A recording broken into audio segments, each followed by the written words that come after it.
Ayub bag صاحب یہ فرمائیے گا کہ اگر روس نے یوکرین کو کرائمیا کی طرح انیکس کرنے کی کوشش کی، قبضہ جمانے کی کوشش کی، تو آپ کے خیال میں امریکہ اور یورپ کس حد تک یوکرین کا ساتھ دیں گے؟ بسم اللہ الرحمن الرحیم۔ وسیم صاحب، جہاں تک کرائمیا کا تعلق ہے نا، وہ ایک چھوٹا ملک تھا، اس کی آبادی تھوڑی تھی اور اس میں زیادہ تر مسلمان تھے،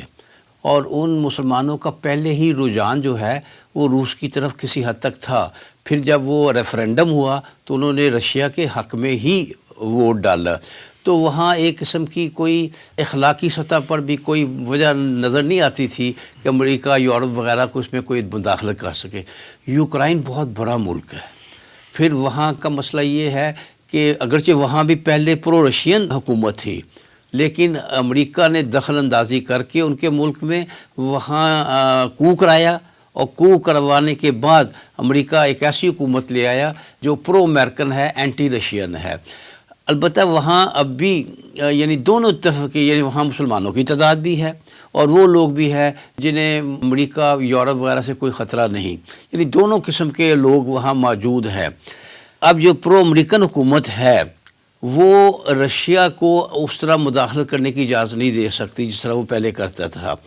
لیکن یوکرائن کا معاملہ یہ ہے کہ رشیا کی جو گیس پائپ لائن ہے اس کی وہ مین لائن یوکرائن سے جاتی ہے یورپ کو، اور اس لحاظ سے یوکرائن کی بڑی اہمیت ہے ویسٹ کے سے۔ آپ کو پتہ ہے وہ تو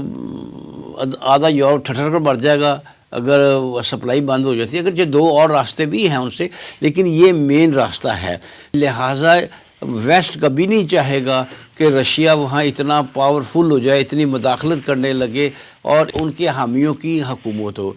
لیکن یہ کہ اگر رشیا نے ایسا کیا تو میرے خیال میں کوئی جنگ میں تو شاید نہ کودے ویسٹ اور امریکہ، لیکن ایسی پابندیاں رشیا پر لگائیں گے جن پابندیوں کا متحمل نہیں ہو سکتا رشیا۔ یہی وجہ ہے کہ وہ ابھی تک رشیا کوئی عملی قدم نہیں اٹھا رہا، اس لیے کہ رشیا کی اگرچہ سوویت یونین کے ختم ہونے کے بعد ابھی تک وہ معاشی طور پر اس طرح سنبھل نہیں سکا۔ بہت بہتری آئی ہے، آگے سے بہت بہتر ہوا ہے، لیکن معاشی طور پر اس طرح کھڑا نہیں ہو سکا کہ اگر امریکہ کی پابندیاں بڑی سختی سے لگ جائیں تو وہ آسانی سے ان کو برداشت کر لے گا۔ رشیا کے لیے امریکہ کی اور یورپ کی لگائی ہوئی پابندیاں، مالیاتی پابندیاں، بہت ہی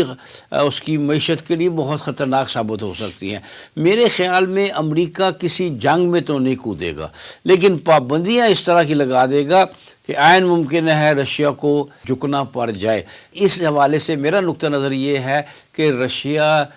حملہ کرے گا ہی نہیں، وہ کرائمیا والا معاملہ کرے گا ہی نہیں، کیونکہ وہ جانتا ہے کہ اتنی قوت ہے یورپ میں، امریکہ میں اور ویسٹ یورپ میں، کہ وہ ایسی پابندیاں لگا سکتا ہے کہ اس کی معیشت ہی اس کے لیے مسئلہ بن جائے۔ لہٰذا جنگ میں کودنے کا تو کوئی امکان نہیں ہے، اور جنگ جو ہے وہ رشیا بھی نہیں چاہتا، رشیا بھی جنگ افورڈ نہیں کر سکتا۔ اسے معلوم ہے کہ اس طرح کی پابندیاں لگیں گی، اور ویسٹ اور امریکہ جنگ کا وہ بھی خطرہ مول نہیں لیں گے۔ وہ وہی کام جو جنگ سے لیا جا سکتا ہے وہ کام وہ پابندیوں سے لگا دے گا۔ رشیا کے لیے بڑی مہنگی پڑے گی کسی قسم کی مداخلت یوکرائن میں۔